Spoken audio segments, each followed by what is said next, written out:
The Samsung Galaxy Z Flip 7 gets so much right, it makes me wonder why more people don't carry a flip phone. It has an amazing screen inside and a useful cover display that's truly edge to edge. I wish it had a better processor, and using Samsung's software can be a real drag, but this is still an excellent flip with capabilities competitors can't match, like Samsung's DeX. If you are curious, go check it out, slap it shut, and you will want to take it home. The Samsung Galaxy Z Flip 7 is a great flip phone that gives you the best Samsung's mobile might in a package that's innovative and polished. To say it's an improvement over past Galaxy flip phones would be an understatement. This is the flip I have been asking Samsung to make for years. It's not quite the best flip phone you can buy, but that's because flip phones have gotten really good, and the Galaxy Z Flip 7 makes a perfect argument for why flip phones may be today's best form factor. Think about it, what's better than a flip foldable? The Galaxy Z Flip 7 has a huge screen, the same 6.9 inches as the mighty Galaxy S25 Ultra, but it's smaller and lighter in every way, even before you fold it in half. And instead of the Ultra's questionable S Pen, the Flip 7 gives you a whole second screen to use. On top of that, it costs $200 less than an Ultra. Flip phones just make too much sense, so what's stopping them from being more popular? First, there is the durability question. The 7th generation of Samsung's flip phones still can't keep dust out, though it can handle being dunked in water thanks to its IP48 rating. Second, there are sacrifices required to make a folding phone, and the cameras are a downgrade from other Galaxy phones. This year's Galaxy Z Fold 7 got a 200 main megapixel camera, but the Flip 7 keeps its 50 megapixel cameras on the back. There is no zoom, only wide and ultra wide. A 200 megapixel sensor would have elevated the disappointment of not having a 3x telephoto lens or better. Finally, the battery takes a hit with the Galaxy Z Flip 7, maybe too big of a hit. The Galaxy Z Flip 7 doesn't last long enough. I think this is more of a Samsung problem than a flip phone problem, because the Moto Razr Ultra offers great battery life, though it is marginally thicker and heavier than the Galaxy Z Flip 7. It's impossible to avoid comparing the Flip 7 to the Motorola Razr Ultra, which is the biggest competitor. Samsung should be thrashing the Razr, but Motorola has been consistently eating Samsung's lunch in the flip phone cafe.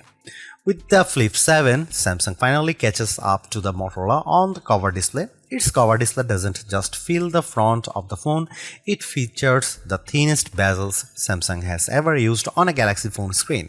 The Flip 7 can also, albeit with some difficulty, use every app on the cover display. You can navigate with all Trails maps, watch some TikTok, and play Vampire Survivors without opening the phone. Still, as Samsung takes a big leap forward, Motorola continues its slow and steady pace as the flip phone frontrunner. Today's Razr Ultra is faster than the Galaxy Z Flip 7 in every way. The processor is faster, games run faster, the screen refreshes faster, the battery even charges faster. Does all of the speed matter? Yes, but some folks will appreciate Samsung's deep features set and customization options more than a bit of extra speed. Samsung's One UI 8 is a powerhouse, especially if you mix business and pleasure on your smartphone. The Flip 7 also ships with Android 16, and this is the first time Samsung Foldable buyers haven't had to wait for an upgrade to the latest version of Android. Samsung promises 7 years of major Android updates and security patches, more than any competitor except Google. It has a good track record of delivering on such promises, while many Motorola fans are still waiting for promised updates for past Razr phones. It is time to consider a flip phone? Absolutely, as you have probably noticed, I am a fan of flip foldables, and the Flip 7, with its versatile cover display, rock-solid design, and hefty set of features, offers more value than the sum of its parts. In fact, I think most people would appreciate the Flip 7 with its unique benefits more than other phones that don't make the small sacrifices. Ask yourself, does your phone need the tiny zoom camera? Wouldn't you rather have a phone you can slap shut and slip in your front pocket? And I use the cover display on my Galaxy Z Flip 7 far more than I use the S Pen on my Galaxy S25 Ultra. I am rooting for flip phones, and the Galaxy Z Flip 7 is an exceptional flip for serious smartphone users. The Galaxy Z Flip 7 starts at $1,099 US, which is the same price as last year's Z Flip 6. The price seems reasonable to me considering that you are getting two displays for the price of one, plus glass that bends in half like a dang magic trick. Galaxy Z Flip phones used to seem pricey, but the rest of the phone world has slowly crept up to meet Samsung. And now $1,099 US actually seems fair, especially if you are getting this phone from your carrier with a steep discount. The Galaxy Z Flip 7 costs more than an iPhone 16 Pro and less than an iPhone 16 Pro Max. It costs the same as a Google Pixel 9 Pro XL or Samsung's new and thin Galaxy S25 Edge.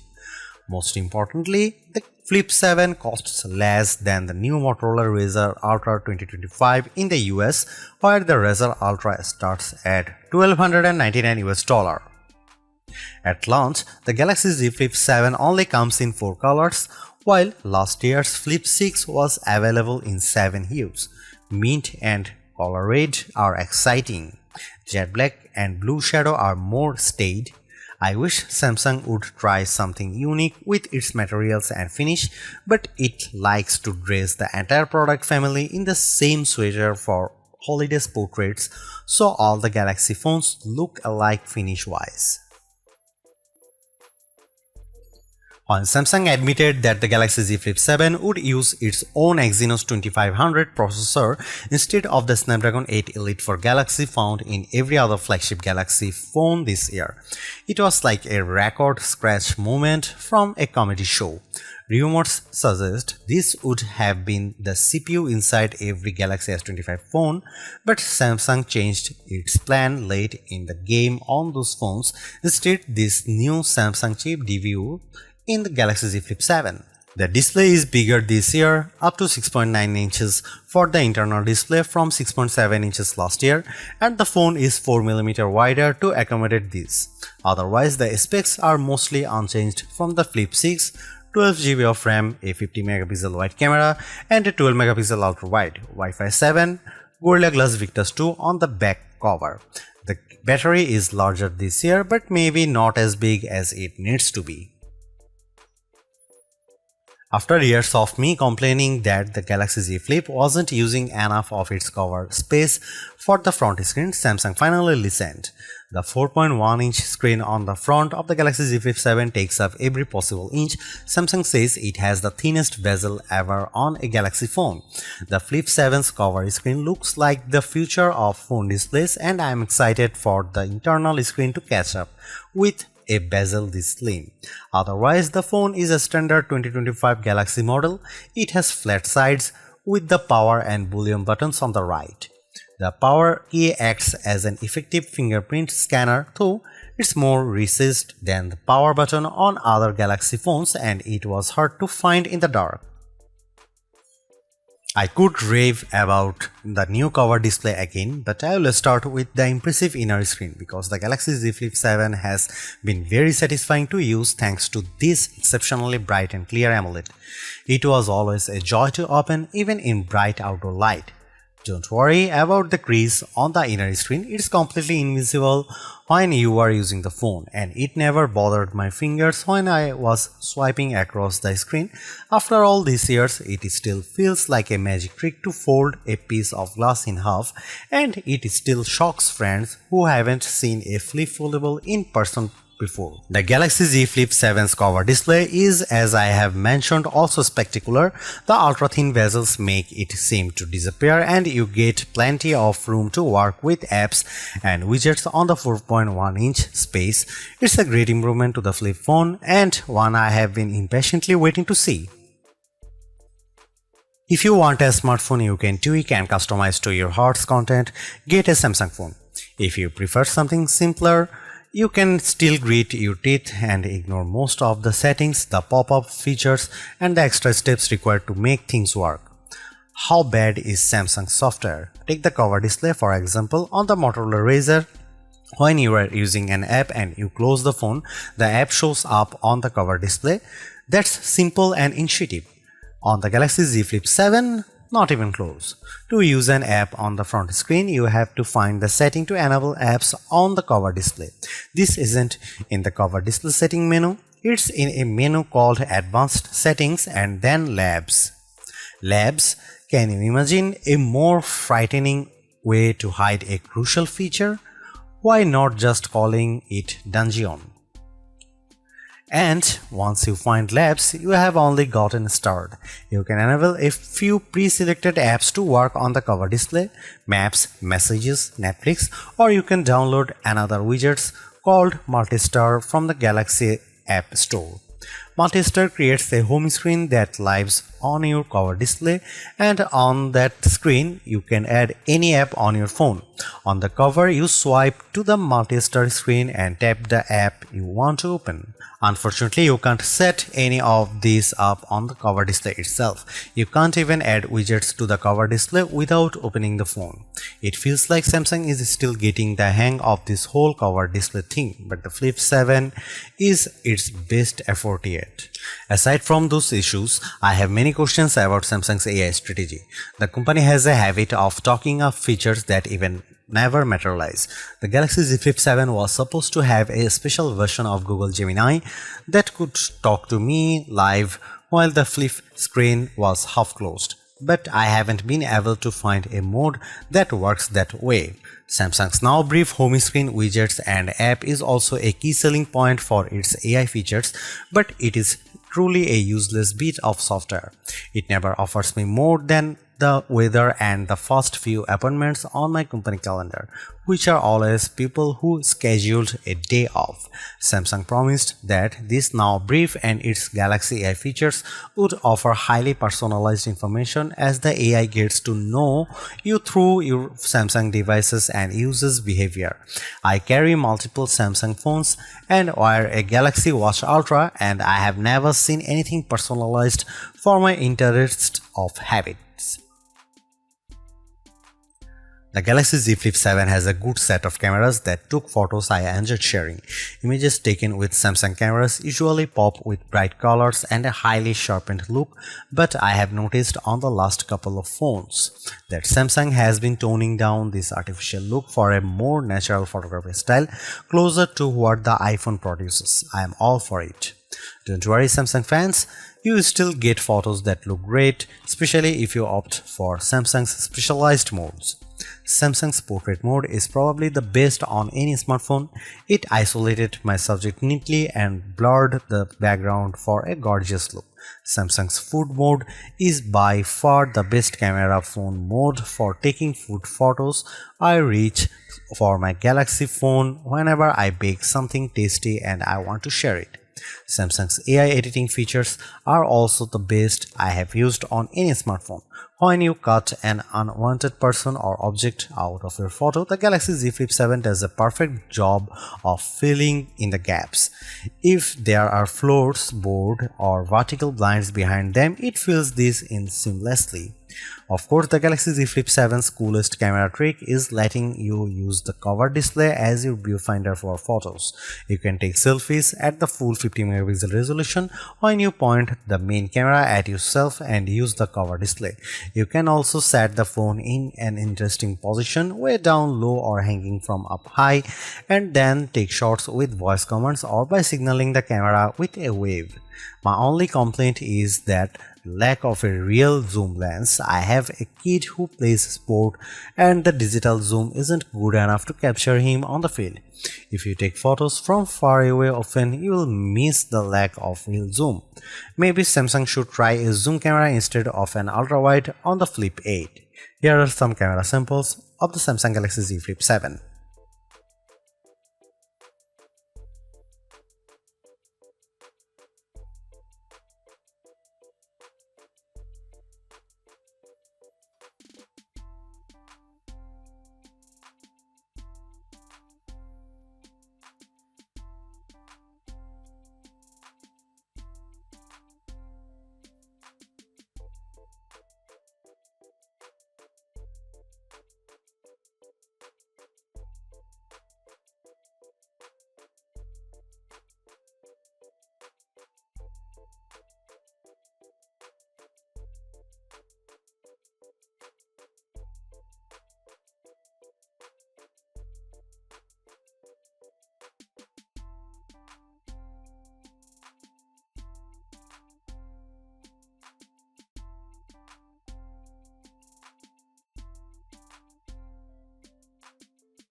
In my real-world tests, the Samsung Galaxy Z Flip 7 performed well. I used it for a variety of complex tasks, including running two apps with one at top and other at the bottom of the inner screen, and plugged the phone into my monitor for the full Samsung DeX treatment.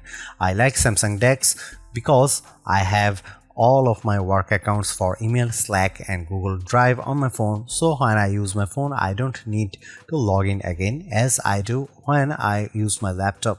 I just plug my phone into my USB-C laptop dock and get a little bit of work done, then unplug and go. Samsung Z Flip 7 was great at this, and I'm happy to see DeX on the Flip 7 after missing it on last year's Flip 6. That said, in benchmark tests, it's clear that the Samsung Exynos 2500 lags behind the Qualcomm Snapdragon 8 Elite, and it's a shame that the Flip 7 and Galaxy Z Fold 7 run on different platforms. In our lab tests, the Exynos 2500 did not beat the Galaxy S25's Snapdragon 8 Elite for Galaxy platform in a single test. Not processor speed, graphics performance, web browsing, AI and machine learning tests, nor any other benchmark we run. In every way, the Exynos 2500 is inferior to the Snapdragon 8 Elite. Worst of all may be the chip's power consumption, which I'll get into the next section. Samsung isn't doing itself any favors by ditching one of the best mobile platforms I have ever used, the Snapdragon 8 Elite, and I hope it doesn't ever make the same mistake again. In the end, while not absolutely perfect, the Galaxy Z Flip 7 represents a major step forward for Samsung's pocket-sized foldable series. The compromises are smaller to the point where they are easy to ignore. It's a great all-rounder, has a much better cover screen, better camera performance, and an internal screen that's not too narrow. I really like it. You could argue that Motorola Razr 60 Ultra makes better use of the cover screen, and I'd agree with that assessment, but with the build quality, display quality, software optimizations and improved cameras, the Galaxy Z Flip 7 is much closer to competing with Motorola's Super Clamshell. And in some ways, it's actually better. This is a wonderful phone and one that's a joy to use.